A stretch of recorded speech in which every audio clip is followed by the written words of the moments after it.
Hello everyone and welcome back to another instalment of the Warwick F1 Show. We have reached the finale of the 2024 season. What a season it has been, with all the different race winners, the chaos and carnage that we have seen unfold throughout the season. And as always, it finishes with the Abu Dhabi Grand Prix. This time round, it was McLaren who managed to secure their Constructors Championship with a first place for Lando Norris. We had a bit of doubt at the start after a certain Dutch driver did collide into Oscar Piastri on the opening turn, and as well a bit of a mistake from Piastri going into the back of Colapinto, earning him that 10-second penalty, meaning that we were slightly in doubt with Ferrari doing as well as they were. However, Lando Norris did an incredibly dominant performance, getting him that first place over the two charging Ferraris, giving McLaren their first Constructors' Championship since 1998. We also saw some incredible comeback drives from the likes of Lewis Hamilton and Charles Leclerc, both of which starting near the back because of some poor qualifying performances, and also Leclerc taking some new components for his car, putting him right at the back of the grid with Lewis. But in the end, Leclerc was able to get onto the podium and Hamilton was just behind in P4, driving, of course, his final race for the Silver Arrows. And finally, it was an emotional last race as we said goodbye to a few drivers that we all know and love on the grid, such as Franco Colapinto for the Williams, both Saubers, and also Kevin Magnussen as well, driving his last race for Haas before he gets replaced for 2025. We shall be talking about all of this and more on today's episode. I'm your host, Callum, and once again, I'm joined by Katch and Chinmay, and we have a special guest returning for this episode. Now we are back in line. It is the one and only Will Kingswood. Thank you very much for coming back on. Will, first off, how have you been enjoying the rest of the season? Yeah, it's been quite an entertaining one. I think you have to say Brazil was probably the weekend, I think, as an overall, where we saw the most action, obviously getting both qualifying and the race on the Sunday, and really Max Verstappen putting in what I would probably say is his best ever drive, climbing from 17th to first on the grid, and obviously everything that happened in qualifying as well. But yeah, definitely been a final few races where we've seen a lot of action happening, especially as not just in Brazil but Qatar as well, with the chaos surrounding the penalties for Norris and Verstappen and everything that happened there. Yeah, certainly. Like really for the earlier part of the season, mid part of the season, we've been treated some incredible races and some incredible headlines. I'm going to go straight back to you because Will for this episode has got our race rundown. So, Will, if you wanted to run through that order there. Yep, that's all fine. So as Callum mentioned, Lando Norris taking a pole to win victory, leading every lap of the race and just missing out on a grand slam by not getting the fastest lap. On the podium with him were the two Ferraris of Carlos Sainz and Charles Leclerc climbing from 19th on the grid to finish third. Behind them, the two Mercedes of Lewis Hamilton and George Russell. Hamilton taking that fourth place in a last lap overtake of his teammate, and again climbing from 16th on the grid in a comeback performance. Behind them in sixth, we had Max Verstappen kind of coming back from his spin at the start of the race. Then we had Pierre Gasly securing Alpine sixth in the Constructors Championship with his P7, just ahead of Nico Hülkenberg in P8. Rounding out the top 10, we had Fernando Alonso in the Aston Martin and Oscar Piastri in the McLaren, becoming the fourth driver to finish every lap of a season in 2024. And then just outside the points, we had Alex Albon, Yuki Tsunoda in 12th, Guan Yu Zhou for his final race in Sauber finishing 13th, Lance Stroll in 14th, Jack Doohan in his first race for Alpine in 15th, and Kevin Magnussen, the last of the finishers, in 16th. Then we had four retirements: Liam Lawson in 17th, Valtteri Bottas retiring after a collision with Magnussen in 18th, and then Colapinto and Sergio Perez were the final two retirements for the race. Thank you very much, Will. In that order, we've got plenty of stuff to be talking about. But of course, the first one that we're going to go to is McLaren and Lando Norris. And first off, we better come to our very own McLaren fan for this podcast, Katch, as I'm sure you're very much eager to talk about this. We've talked a lot about Lando Norris on this podcast over the season, and we've certainly identified some of his incredible moments, like his wins in Miami and Zandvoort, for example. And we've certainly identified a lot of his perhaps more mistakes when it comes to came to the season and challenging Verstappen in a way for the kind of first spot in many races at times. But you've got to hand it to him, I think, that when it was on the line, Lando Norris really did deliver, because he really couldn't, with Piastri down as far as he was, which obviously we'll talk about him in a little while, he couldn't afford really to drop down from this first place, and especially with how well the Ferraris and their form has been in this race and the past few races. He did an absolutely incredible job.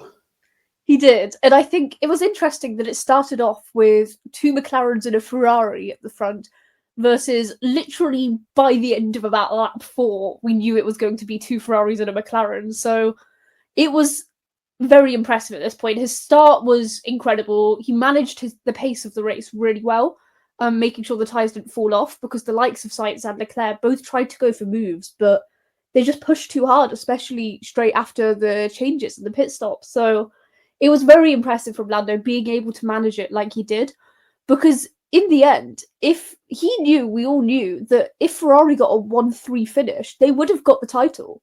So they had to get it perfect. Lando had to win this race to get the Constructors title. So with all the pressure on, he really did an incredible job. And I think it did show signs of that Singapore win that he had, with the dominance and the ability to manage the race and not really be fazed by anything. So it was honestly just so impressive. I think from the whole McLaren team as well. Oscar, as we'll come on to, had a bit of an unlucky race at the start and then caused his own damage, but it's fine. It all worked out in the end, and I think just throughout the season, having the consistency of both drivers there really showed. So we all thought that McLaren would get that Constructors. It seemed a bit on edge partway through the race. We were all a bit nervous, but it was great to see it come to fruition. Yeah, certainly I think a lot closer than any of us were really expecting. But as we mentioned, incredible from Norris. Really a testament to how well he's been this season. And also as well, I think a big point that a lot of people have identified, and why perhaps McLaren are up there so much this season, is because they've got a lot better at their tyre management. And I think we really saw that in this race, because Sainz never really looked like he was ever having a go at Norris, or was ever even threatening for an overtake, because his tyres really did go off come the end of the race. And so obviously that's slightly poor from Sainz, especially as I'm sure he wanted to do a bit better for his final race for Ferrari, but also a huge credit to Norris for being able to truly control and manage that race as he did. We'll talk a little bit more about Piastri come the end, or come a bit later in this podcast, but I did want to talk a little bit about Zak Brown, who we obviously in this podcast, we only really talk about the drivers, to be honest. But I think for Zak Brown, it really struck me in this race, and seeing his reaction after, just to truly emphasize the effect that he's had on this team. Chinmay, I wanted to get your opinions on this. He really seems like such a man motivator, and really the kind of center point of this team. And I think you have to give him so much credit for how far McLaren have come. I mean, by the start of the 2022 season, the McLaren car was the slowest car on the grid, you could argue. And now they're here. They've won their Constructors title. And I think just seeing him up on the podium, celebrating with the team, he really has played a huge point, not just for being that motivator, but also for the changes that he's been able to make in that team. Yes, obviously when Zak Brown entered the team, we're talking around 2018, I believe he stepped in. This was just around the time when McLaren had enough of Honda. They genuinely had a disastrous start to the turbo hybrid era as a whole. And, like I said, Alonso had enough. I think it was Alonso and Stoffel Van Dorn was around at that time. And it was a genuine mess of an operation. Complete former shadow what it was. And then obviously the entire restructuring, bringing in Lando Norris, Carlos Sainz, Andreas Seidel, to Andreas Stella as the team principals, and just sort of effectively spearheading the entire restructure of the team, boosting the team morale, bringing then obviously the reintroduction of the Mercedes power unit to McLaren, obviously Danny Ricciardo didn't go to plan. Then, bringing Oscar Piastri after, that that whole saga that happened in the summer of 22. And again, and just a general sort of investment in the resources with the new wind tunnel, for example, and just overall upgrading all the facilities and just really restructuring the team to now a winner, and now just finally won their first title in constructors title in 26 years. Their first title since Lewis Hamilton won the drivers in 2008. So yeah, it's a fantastic achievement at the end of the day, and kudos. I mean, the race was a little bit, winning this year was a little bit harder than it needed to be honest, because I think there have been mistakes. There's no doubt about that, be it from drivers, the team. But then again, if you're a team that's only just returned to the front, you're going to make the mistakes anyway. So hopefully for Zach Brown's sake, it's going to become a much more well-oiled machine. And yeah, hats off where credit is credit's due. They've done it, and I think everyone likes that. Yeah, I think it's really interesting. They have admitted now they've won the Constructors that they went into the season with the mentality of, we just want to do as well as everyone else. And then partway through, they had to change their mentality of, wait, we can beat everyone else. So the team itself at the core and the higher leadership weren't actually prepared for a Constructors or a Drivers title battle. They've admitted that now, finally. We all knew it from the beginning anyway. But it's good that they were able to transition their mindset. And I think, like Chinmay said, Zach is so fundamental to that with all the investment and the support. Obviously, like you said, there have been mistakes, but it has been so incredible to see this consistency and to see the progress that the team has made, that you can't count them out for next season as well. You can't, especially with all of the upgrades and the changes and the consistency. Because when we think about it, sure, the teams they'll be battling are really big and incredible teams, Ferrari, Mercedes and Red Bull. Sure, one of them isn't confirmed, but likely all three are going to have driver changes. So McLaren have the upper hand at this point of having a consistent driver lineup going in from 24 to 25. So yeah, and I think as well, it's the kind of consistent improvement that McLaren have shown under Zach Brown. Obviously, he begins in 2018. They are coming off some of their worst seasons, I think, even in the team's history, let alone just being bad seasons overall. But then you go into 2019, 2020, 2021 obviously is probably their first sign of where they could potentially compete for race wins. I know obviously maybe Katch doesn't want to mention it, but maybe you look at those missed opportunities in Russia, but equally the opportunities gained in Italy, where they take the first 1-2 and the only 1-2 of that season. The only year where they've really kind of regressed a little bit is 2022. But again, you look towards the kind of aero changes and all of that, and you understand that some teams will go up, some teams will go down. But over the last 2 years, they've gone from, as Callum said at the start of 2023, probably being the worst team on the grid, to now, about just under 2 years later, winning the Constructors' World title. It is just that consistent improvement, and I think that if they can even keep, obviously if they can keep their level, but if they can keep that improvement going for next year, they probably will be the team to beat. And then it is just about kind of furthering and developing that winning mentality that I think they've potentially struggled to get at times this season, which has led to maybe some results at some races being below kind of the level that they wanted to and that they knew they could achieve. But if they can kind of build that mentality and develop further, there is no reason McLaren can't be out and away the front runners for next season and have the rest of the grid kind of playing catch up behind them. Yeah, certainly. I think we've all very much touched upon there that you really can't understate the influence that Zach Brown has had on the team. I don't like to make a football analogy on an F1 podcast, but he does remind me a little bit of like a Jurgen Klopp figure, and I do realize that I'm gonna make some people disappointed because I'm a Liverpool fan. But no, I think it's like just how he motivates the team, and he really takes a lot of pressure and responsibility on on his back, but he still doesn't stop that from being being able to cooperate with people on an individual level. And I think that's a huge part of him. And how he leads that team, which is obviously why McLaren, one of the big reasons why McLaren has been at the front.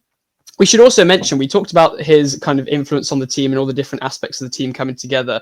With the actual pit crew, which McLaren has been they've had a very good pit crew over the past couple of seasons. We should mention that if they, for Norris's pit stop, if they did have a slow stop for that, just over 4 seconds, it is quite likely that McLaren would not be currently sitting here with a constructors title. Am I right in saying this, Katch, that you are completely over 4 seconds? They've And Ferrari, with the gap that if they got a pit stop of 4 seconds, Sainz would have overtaken Lando on track, and therefore they would have lost the title.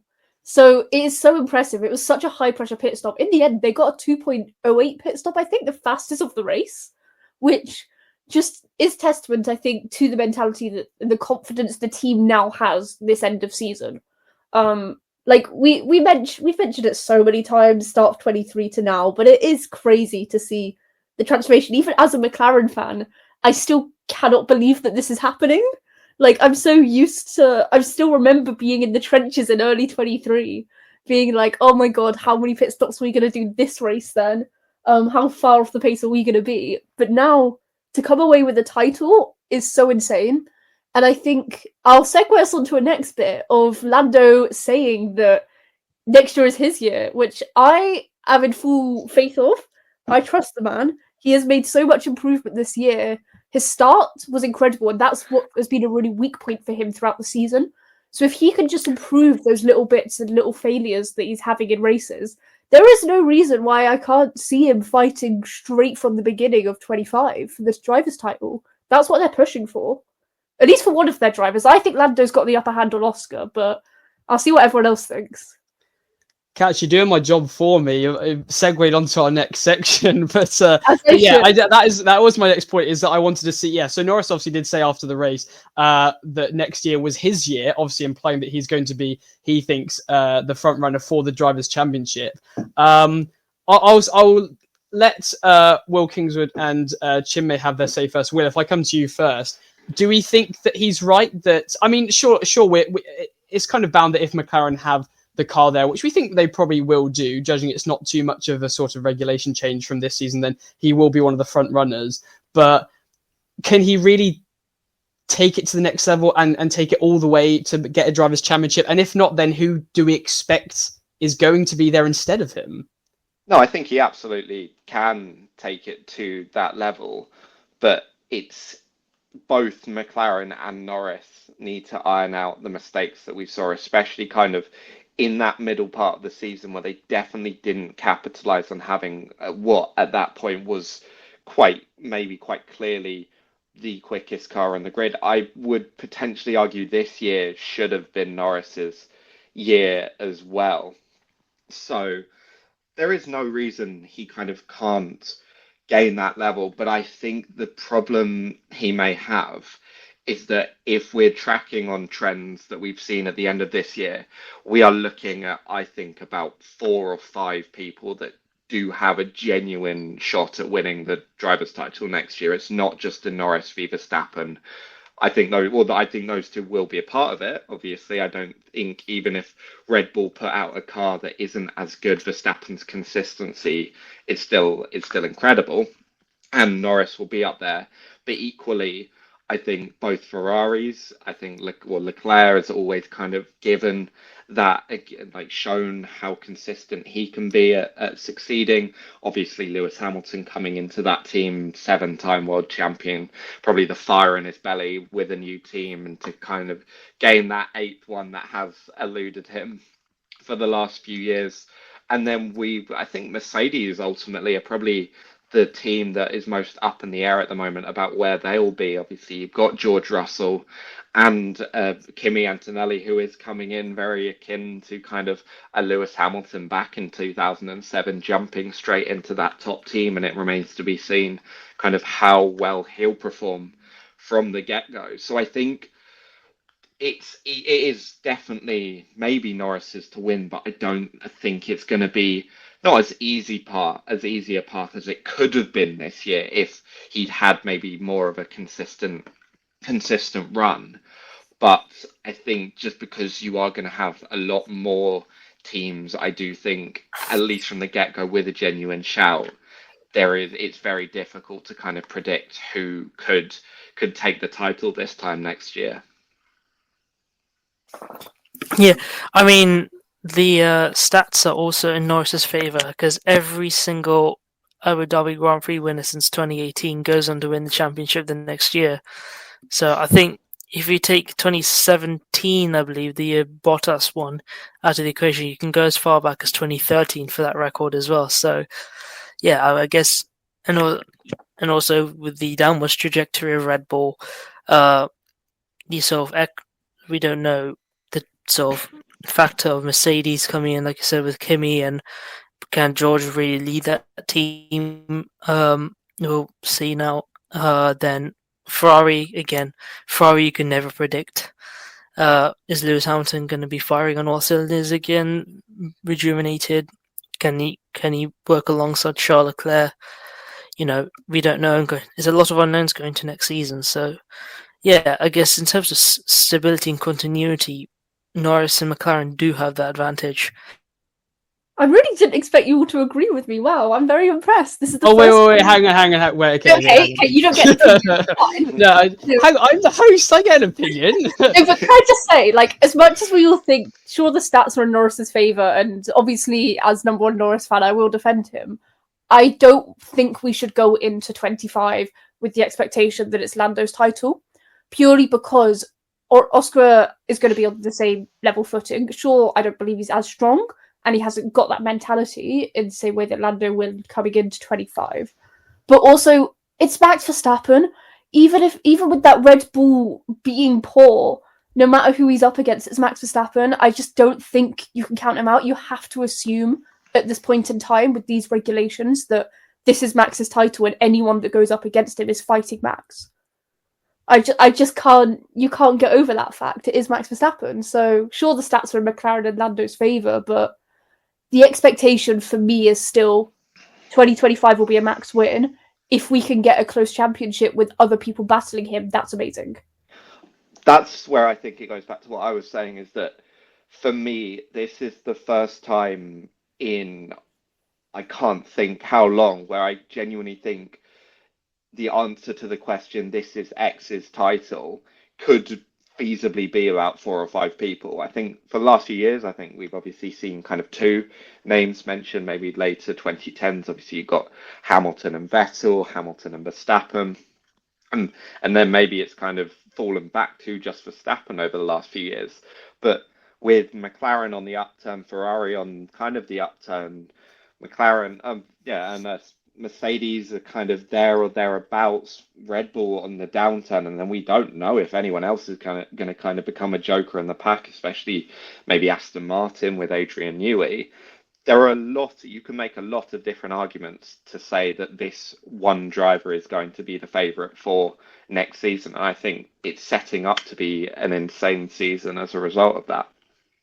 Yeah, certainly. It's such a testament, I think, to how good a place F1 is at the moment, with the fact that we really can't predict. I still would personally say, I do have a lot of faith in Norris, and I think my interpretation of it is that he's still the favourite, I want to say, for next season, but that's not saying that he's guaranteed to win the title by any means. That's almost just saying how open it is, because we really could have many drivers, as Will has already alluded to, that could have the potential to win the Drivers' Championship. I think it would depend on a couple of things. One being how good the McLaren car is and whether they can iron out their mistakes, because like we mentioned, they weren't prepared ultimately for challenging for a Drivers' and a Constructors' Championship. They're almost thrown in the deep end in that position for this season. So I think they have a lot of work to be doing over the off season, because now they know they don't have that excuse anymore that they weren't prepared, they were thrown into this. They now know that their car is capable of that and their drivers are capable of that when the car is there. And so it's about them ironing out their mistakes. And also, I do think that it's going to be down to the Ferraris ultimately, specifically Charles Leclerc. I think if Ferrari can get their car up to a level where as close to McLaren as it was come the end of the season, or at least the car is on level pegging with the McLarens, I do seriously think that Charles Leclerc is in with a chance. I think in the latter stages of this season, obviously we'll talk about him in a little while, but in the latter stages of this season, he's been on incredible form. He knows that car and that team incredibly well. He's been working with them for many years, and I think it will ultimately be him that is going to be the front runner to stop Norris if the Norris and the McLaren car is up there. But we could go on about guessing that all day. We are going to, I think, move it on as we've got plenty more to talk about. I do want to briefly touch on Oscar Piastri, and I do want this to be brief because I've praised Piastri so much on this podcast for his performances this season, and I think he's undoubtedly been the difference when it comes to between McLaren and Red Bull in terms of the Constructors Championship, because obviously Red Bull have had a lot of problems with that second seat for many years, and it came to be the thing that caused them to lose this Constructors Championship ultimately with that second seat of Sergio Perez. Piastri has been the complete polar opposite. He's been brilliant, but I didn't think Abu Dhabi was the best race for him. Obviously got a bit unlucky with being taken out by Verstappen. I think that was completely Verstappen's fault, and the stewards got that right with that penalty. But then he had to go and crash into the back of Colapinto, didn't he? Like, why? I think not good. Obviously, he's fighting his way through the field, and it was difficult for him, and he probably knew the pressure that he was under for this McLaren Constructors Championship, but he didn't put Norris in a very comfortable position to win the Constructors Championship. Norris had to take it pretty much upon himself to secure this Constructors Championship for McLaren, and it wasn't the best race for Piastri ultimately, I don't think. It really wasn't. I think with the Colapinto incident, I don't know, but I'm going to assume he misjudged the timing of the restart because it just seemed like that he went a bit early and everyone else wasn't going ahead of him. It is in the Max Verstappen incident was just Max doing Max things at this point. Yeah, but it is interesting that I'm glad the FIA, the only time I'm going to praise them on this, they were consistent with the penalties. They're consistently now going for 10-second penalties for collisions, which I think is the right course of action because it means that drivers can't just crash in, or not maybe even accidentally, but crash into another driver, ruin their race, and then drive 5 seconds up the road and get away with it. So I'm glad that they're being consistent now, the FIA are, with the 10-second penalties. But for Oscar, yeah, it wasn't ideal, let's say that. At least McLaren got the title. Otherwise, I dread to think the Twitter storm that would have been coming Oscar's way. Yeah, I mean, I think it's fair to say that's probably one of Piastri's worst races. And I think we might cover this if we do a later episode on just the overall season review. But I think Piastri had a weird kind of season where I think it's fair to say for a lot of it, he wasn't at Norris's level. And I don't know whether that's inexperience, obviously still only his second year in Formula One and first time in a really championship winning car. But I think this is almost a race where you can kind of go away, say, like, this is just how the season's ended, it's not great, and then really start to build on kind of making that push into 2025. Because I think he's not just got to compete with Norris for kind of that really, like, compete for the number one status, which I think obviously it's fair to say Norris ended up getting more into the end of the season, but potentially, and this goes back to it, compete for the world title, because if it is as open in 2025, there is an opportunity, and these opportunities don't come around very often for drivers. And I think Piastri needs to maybe, obviously he's got the consistency. He finished every lap of the season, and only 3 other drivers have done that, all of whom have multiple world titles. But I think it is just that final push will put him at the level of Norris, of Leclerc, and will enable him to kind of make that jump into a truly, like, championship winning contender.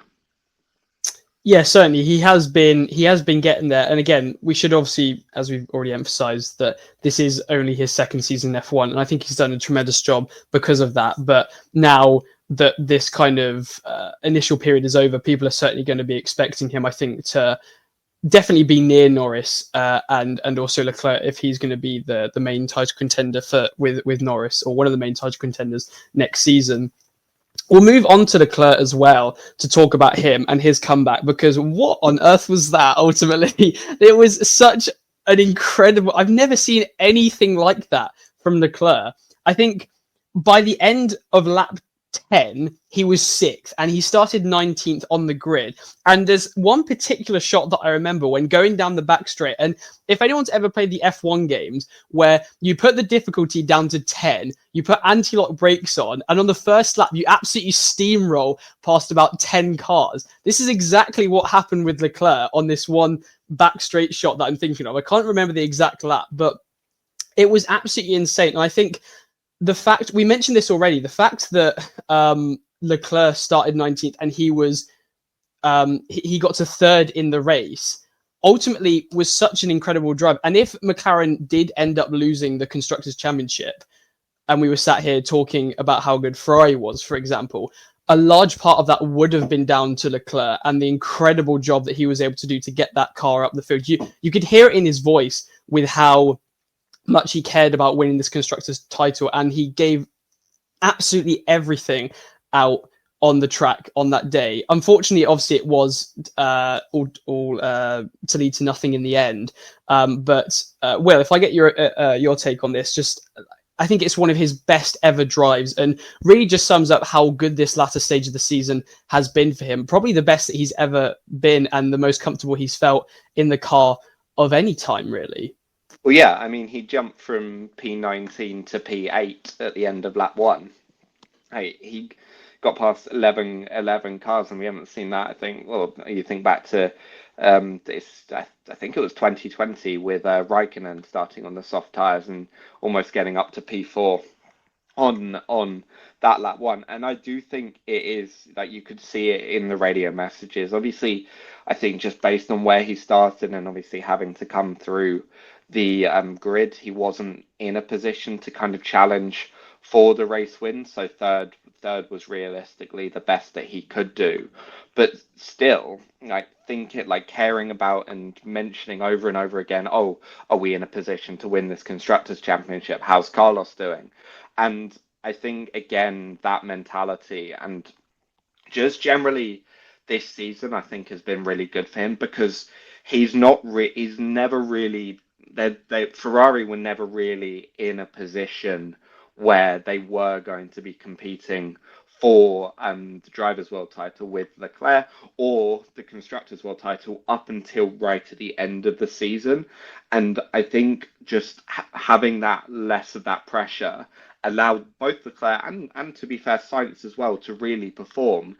And then they were just able to build that momentum. And when they were coming into the end of the season, where I think it's fair to say for a few races, Ferrari did probably have the best car on the grid, they were able to use that momentum to really compete. And as Katch was saying, it would have only taken one overtake on Sainz, on Norris, to win that Constructors' World title. And I think even halfway through the season, if you had offered Ferrari that chance, they would have bit your hand off in terms of getting that result. And again, it's good momentum, it's good progress for the team, and it sets them up really well. And going back to it again and again, it sets them up really well for 2025, where we don't know who's going to win. And if they are able to keep that progression going with a driver lineup that is as strong, if not stronger, than it has been this year, there is no reason that Leclerc can realistically be in the hunt for a world title for probably the first time in his career, at least for the entirety of the season, because I know we can look back to 2022 and think he was in it for the first half. But with the consistency, with the leadership that I think Fred Vasseur shows as well, there is no reason Leclerc's name can't be on the World Drivers' Championship trophy next year. His teammate for 2025, obviously being Lewis Hamilton, moving to Ferrari, he was also the other driver that made such an incredible comeback, I think, through the field. Also starting at the back of the grid, really cementing the fact, I think, this season that he is a Sunday man, because he's had some really terrible qualifying performances. Obviously out in, I think, was it Q1 this race? I think he went out. Yeah, Q1, and managed to get up to P4, ultimately ahead of his teammate, George Russell, which I think is such an incredible performance from him. But I think the fact that for Leclerc obviously is very aware that Hamilton is coming into that team for next year, and what a challenge that's going to be. Probably unlike any challenge he's faced before. I mean, I guess you could argue that Vettel was maybe quite a big challenge for him, obviously having a 4-time world champion sitting next to you in the garage. Obviously Vettel didn't end up really ever getting going in the Ferrari car, I think, when he was there. But Hamilton, you could easily see on the form that he's currently on that it's really going to be a struggle. And I think if the Ferrari car is up there and it is seriously performing and challenging for race wins, then I can easily see that boiling over into some really great battles on the track between Hamilton and Leclerc. And who knows exactly who is actually going to come out on top. But certainly some really good comeback drives from them. And then we'll move on to one of our final topics, is that we're obviously saying goodbye to quite a few drivers come the end of 2025. So the ones that are confirmed is obviously both Sauber drivers. They are being replaced with it becoming Audi next year with Nico Hülkenberg and also Bortoleto as well. And then we have the Kevin Magnussen at Haas, who is leaving, with obviously Oliver Behrman and Esteban Ocon coming into Haas as well. And also we can expect to say goodbye to Sergio Perez, as I think Christian Horner has made his position clear that he's not going to be back for next year. They're going to be looking for another driver. And also Franco Colapinto, who is making way for Carlos Sainz. The thing I wanted to ask everyone here is, do we expect any of these drivers to be seen again in F1? Because I think all of these drivers, even though they've maybe not done the best performances at times this season, we all know that they are capable of drives on their day. And so you could easily see, I think, especially with the introduction of another team coming in 2026, 2 more places opening up on the grid, I think it's a possibility. But who do we think is most likely to come back? Chinmay, if I come to you first, what kind of drivers do you think are we likely to see again, if any of them? Maybe Colapinto. I mean, I know he's not had the cleanest end to the season with the amount of crashes he's had, but there's a probably chance he might resurface back into the sport, and maybe with the confirmed addition of Cadillac. And I know the most likely situation is they'll go for an American drivers and grab some people from IndyCar, but I won't be surprised if they pick up an experienced driver, say maybe Kevin Magnussen or somebody, to at least sort of help get the team off to a good start, because it always helps having that sort of experienced driver who knows how to put in a good shift on his day. I don't know about Sergio Perez, considering, but yeah, the thing is with F1, it's just never say never, really, because obviously Nico Hülkenberg returned after quite a lengthy absence. Obviously, Alonso retired and came back. I know they're obviously both really good drivers as well. So with F1, it's a never say never, but I probably could expect to see one experienced drivers possibly come back, and maybe with Cadillac, but we'll see how it goes, really. See, I would definitely say Colapinto, and to be fair, I've seen some people say that Alpine might have chucked Doohan in to give him one race and then say, oh, you didn't perform, we're going to replace you with Colapinto, which even for Alpine would be quite vicious. But no, I think Colapinto will be back at some point, regardless. Like, he's demonstrated that he is very quick, even if he maybe is a bit inconsistent. But that's just the first season kind of inconsistencies that most drivers have and tend to be ironed out over time. Outside of that, I can't really see many of the drivers coming back. Maybe like a Valtteri Bottas for a one-off, if Russell or or if we assume he goes to as a Mercedes reserve, which is looking likely, if Russell or Antonelli have any illnesses. Although it's quite funny that he will have a 5-place grid penalty to serve if in the event he returns to a good point. Formula One. Yeah, they just as an afterthought, just to maybe not encourage it. Maybe that's just the stewards encouraging him not to come back. I don't know if he's had some problems with them, but you can come back, but you're going to be taking 5 places on the. We've still got Jenson Button's 5-place grid penalty to serve all the way back from 2017 when he came in for Alonso and collided with Verline. Still waiting on that 5-place grid penalty. I don't think he'll be back anytime soon to serve the 5-place grid penalty. I think Bottas is certainly more likely. We were at some point in the season having a shout that Colapinto could go to Red Bull, which I think is maybe looking a bit less likely now that he had a very good stint when he came in, but I think certainly I don't want to say dropped off, but maybe he had a very good run of form when he came into the team. Red Bull have said that they're not really showing any interest in him at the moment, so I don't think that will happen. I also want to point out that Lawson technically isn't confirmed for a 2025 seat yet. Yeah, sorry, we have missed him out, yes. But Lawson's technically not confirmed, even though it's like a 99% probability he will be in a seat.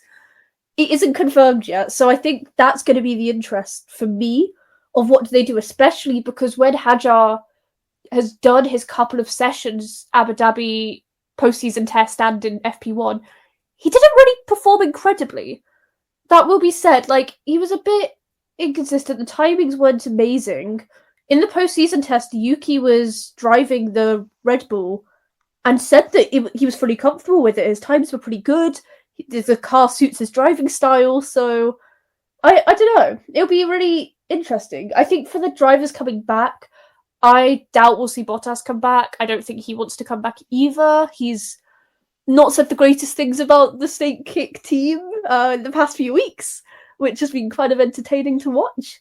But yeah, I don't see many of the drivers coming back, to be honest. Colapinto, sure, I think would get another season somewhere, but it wouldn't be at that high of a team. So yeah, I think a lot of these drivers, this is their last shout. No, I think, like you mentioned there, the RB Red Bull kind of situation. Situation is going to be one to watch over the next week, because I think it's fair to say Perez will not be getting that seat, and it's slightly disappointing for him that he wasn't able to even reach the end of lap 1 in his what will apparently be, or what will seems to be, his final race in that team. And then it is about perhaps who will be partnering Verstappen next year. Will it be realistically, it's between 2 drivers. It's between Liam Lawson or Yuki Tsunoda. I have personal. Well, I would like to see Lawson because he's from New Zealand, but I think if I was making the decision, I would put Tsunoda in there simply because he's got more experience, and I think once again he's had an underrated season in terms of his performances. And then you're realistically looking at Hadjar coming into that RB, and although he's maybe not put in the most stellar performances so far, it's probably better to have your driver that's not performing be in the junior team as opposed to the senior team costing you the World Constructors title. I do want to quickly mention that we're going back to Twitter rumours, I know, but you guys live on Twitter. Oh my goodness. No, but it's interesting. So apparently I saw that the Sergio Perez announcement was meant to be coming on Monday. On Monday it was meant to be at like about 5-6 p.m. that he wouldn't be staying at the team. That was then delayed. They've postponed that. So I think the Mexican sponsors are having a right go at Red Bull. So is this now the second time he's meant to have been fired and hasn't been fired? Yes. I'm very interested to see what kind of money those Mexican sponsors are bringing in, because that must be a lot for Red Bull to want to keep him if this is the case.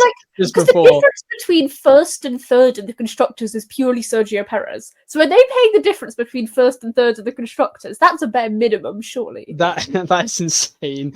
But yeah, I have no idea. If anyone has that sort of information, then please leave a comment on our video. I don't know where you're going to get your sources from, but it should definitely be interesting. yeah, we'll have to see how that seat pans out. I mean, obviously, I think many people took the Lawson not having a contract for next season was as being kind of leaving the option open if he were to jump into the Red Bull seat. But now, since he hasn't performed quite as well, I think, as people might have expecting, not that he's been particularly bad, but certainly not to what people might have hoped for, seeing him his performances last season when he jumped in for Daniel Ricciardo. But I think that's pretty much it. We've done, I think, very well in reviewing all the drivers from this. The only other one we should mention as well is Jack Doohan, just very briefly, because it was his first race replacing, obviously, Esteban Ocon in preparation for next season. And he didn't do overly well, I don't think. He was second to last of the runner, of the people who actually finished the race. And it was bad, but I don't want to say anything yet. It was his first drive in the car, thrown in with like a week's notice. And I don't want to judge him at all off of this. I'm going to wait to see what he does next season. No, I mean, there's 0 point kind of trying to assess his performances at the final race of the season and his first race. I guess one other thing that we maybe haven't mentioned, and it's always fun for me to bring up, is Verstappen's move on lap 1. Potentially, I think, fair to say that was a penalty. I would. He stormed from out of nowhere. I've never seen more of a penalty. Have you seen that? Again, going back to Twitter, Callum's hell place. Love it. Have you seen that screenshot where it's Hamilton and Vettel, I think, from 2011 versus Verstappen and Piastri from this year? And like, Hamilton is basically alongside Vettel and doesn't go for the move. Verstappen is right behind, like, he's behind Piastri and goes for the move. And it is interesting. I think it's interesting for me, it's when people use screenshots to try and defend it. They always screenshot it at the point where he is side by side and have ignored like how far back he's come from. Yes, Verstappen. Yeah, exactly. Verstappen was alongside him, but that's because he literally went too late on the brakes to the point where he couldn't even make the corner, even if he was just by himself. Let alone the fact that there's another driver to the right of him, which he's about to go into. He's done this. It's so frustrating.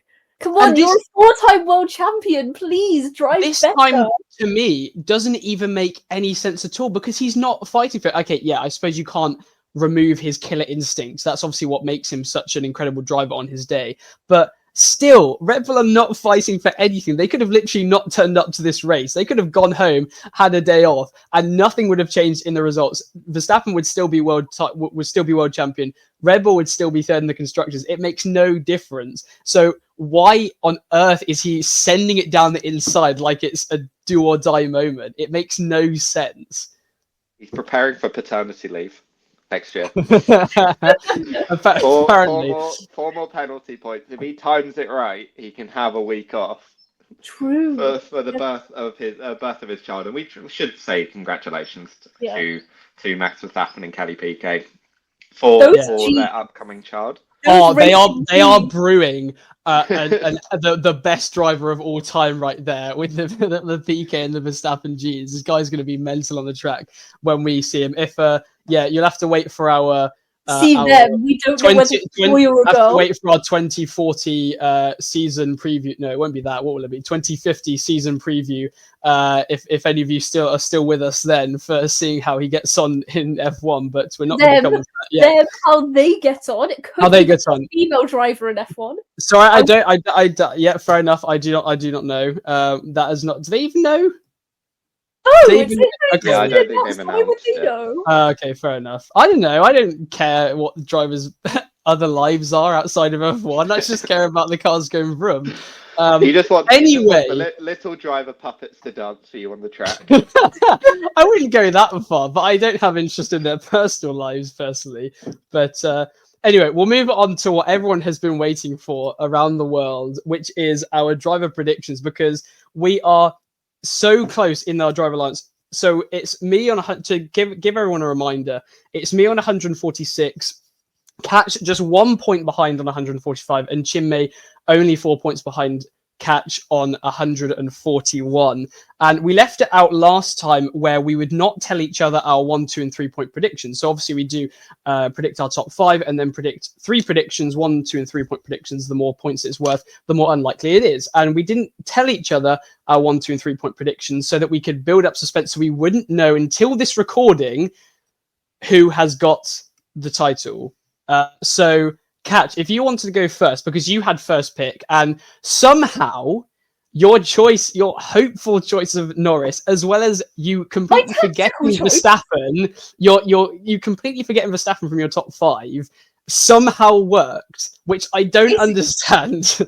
I manifested an incredible result.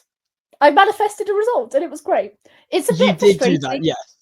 It's a bit frustrating on Lewis, because if Lewis just finished 4th, then I would have got 4 of my top 5 completely bang on, but alas, we nearly did it. So yeah, Lewis did finish 4th. Am I no, not if right? he finished. Oh, he did. No, okay, yeah. I predicted him 2nd, but if he finished second. English isn't my first language. It's fine. Wait, hang on. No, it's not my first language. We move on. So, okay. As I correctly predicted, my manifestation came true, and Lando Norris did finish 1st, as he should.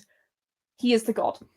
2nd place, I went for Lewis Hamilton. 3rd place, I went for Carlos Sainz, and Charles Leclerc in 4th. So, it's fine. We got 6 points from the top 5, which isn't awful. I was happy with that until I've heard rumours that other people are really cocky and confident with their results, so I don't think I've got it, but alas. The reason being, it was only my 1 point prediction that came true, because I think I was kind of harsh on myself, because obviously we didn't check them with each other, so yeah, it's what it is. So I've got 7 points. I don't know whether I want to go through my 2 and 3 point predictions, but yeah, I've got 7 points. No, you can go through the 1, 2, and 3 point predictions, because we need to reveal it. We haven't actually told people what they are, so... Okay, well, my first one, which was an easy 1 point, is no more constructors changes. Okay, fair enough. There was no more changes. Yeah. My 2 point prediction was the same driver tops 2 free practice sessions, and this is where I would like to send a cease and desist letter to Oscar Piastri. Why did you have to Lando in that first free practice session? My God, Lando was nearly top 2 free practice sessions. What are you doing, Oscar? What are you doing? Ugh, alas, didn't happen. Yeah, my 3 point prediction was one that I made alongside another exec member, so I'm going to blame her for this prediction. I'm taking no responsibility for it. But it was Jack Doohan qualifies in the top 10. Interesting. You're not going to name and shame this exec member. No, I like my exec members. I'm not going to. I see. Well, yeah. Unfortunately, that prediction that you made with Amelie did not come through. Hey, yo! So. Sorry, Amelie. That's real, man. No, but it's one prediction out of many that we've made this season. But yeah, so that's 7 points from your predictions, which takes you to 152. Yeah. I was then next for picking, and I actually went with Verstappen, which I was gutted to see. It's the only circumstance that I will be gutted that he does not finish in the top 5. Let's go. So 1 point to him. I went with Norris in 2nd. He obviously won. Then I got Leclerc in 3rd, which he did finish. So that's 3. He did finish in 3rd. So that's 3 points for me. Sainz, I said, was P4. He obviously finished in P2, so another point for that. And then Piastri in P5, which he did not finish in the top 5 either. So that is 5 points from my top 5. Then I said for my 1 pointer, McLaren will win the Constructors Championship. They did, which was incredible. So 1 point for that. My 2 point prediction was I said that Gasly would finish actually in the top 7. That was my 2 point prediction. And he, thank goodness, finished 7th. Wait. I would really doubt. This is what's frustrating. I don't think that should have been a 2 point prediction. No, that's a 2 pointer. That's a 2 pointer. It's an Alpine in the top 7. Yes, it's 100% a 2 pointer. I did think about this because it was, yes, I think admittedly his performances that in the past would suggest that should be an easier prediction, but we should remember that he is an Alpine, and I think he's been overachieving rather than that's been his standard finishing position. And then for my 3-pointer, I said that RB would finish 6th, which they didn't. Something that I thought was very unlikely. It was probably not going to happen, but I thought I'd put it just in case. So that means I got 8 points from my scoreline, which takes me to 154, just 2 points ahead of Katch. And now we come to the big one, because Chinmay has been hyping up his predictions. He messaged me afterwards saying that he's had a... I can't remember. I'm going to have to look up the exact wording that you used. I said I'm just pretty happy. I think you said, he says, I'm quoting now, I can't lie, my predictions could not have gone better. So, but it is a big gap. It is a big gap to me and Katch. So we'll see. How did your predictions get on, Jim? So my top 5. Well, my top 5 does not live up to the hype. I did predict Leclerc first and Norris second. Sorry, I need to live on this story. Please, just give me this. Leclerc first, Norris second, Verstappen third, Piastri fourth, and Russell fifth. You got Russell 5th. So that gives me 5 points. So yeah, my 1-pointer was the same as Callum's, was McLaren winning the Constructors as well. Oh, okay. My 2-pointer, I said that either a Williams and Sauber get into the Q3 and they do not qualify 10th. So it's not, and they did get that because Bottas qualified 9th. Wow. What? That's quite... I feel like you've been harsh on yourself. I was just going to say that. That's a harsh 2-point prediction, but I'll take it. I mean, it happened. Fair enough. So that's 2 points. 2 points from your... And my 3...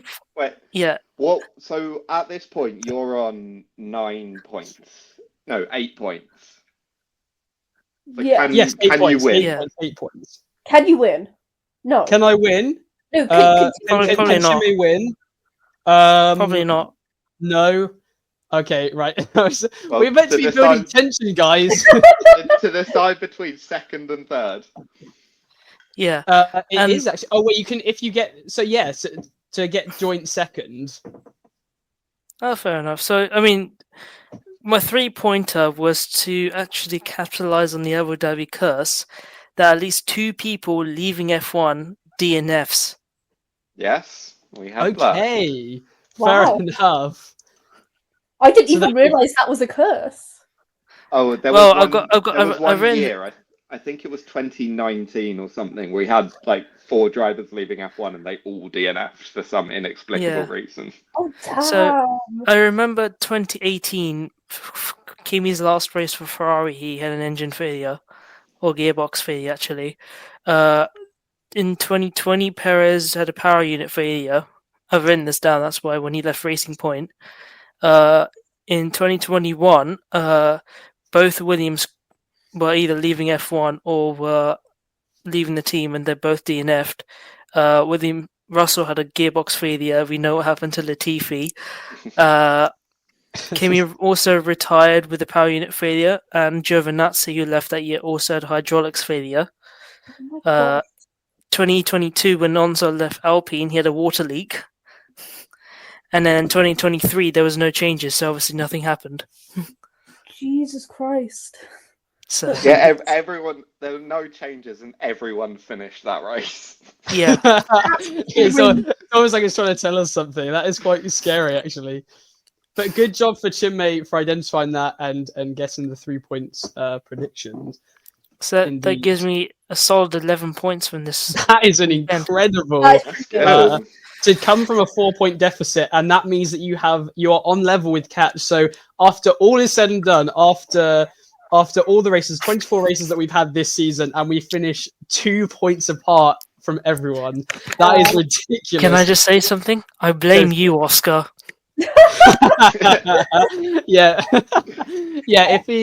If he did go for a different 3-pointer that would happen instead of Stroll points, baby, you might be sitting here first. But alas, you did not send in your predictions, so we had to go with Oscar. And so I feel like I feel like, Chinmay, you should take a bit of responsibility with that. But yeah, anyway, it's been a great prediction. So it does finish. I did just manage to get ahead of Chinmay and Katch by 2 points. I was on 154. And then Chinmay and Katch joint second by 152. So yeah, very, very good predictions overall. And yeah, that has been our Abu Dhabi review, and it's been an incredible season that we've been treated to. 7 different race winners, so much action to unfold. And it's been, I think, brilliant being able to discuss it on the podcast. But that's it for the season. We'll have plenty more episodes to come your way very soon. Over the break, we'll have obviously our season review, rating some of the different drivers, some more news episodes, plenty of stuff like that to keep you occupied over the off season until we get back racing in 2025. But until then, thank you very much, Will, Chinmay and Katch, for joining me. I've been your host, Callum, and until next time, goodbye.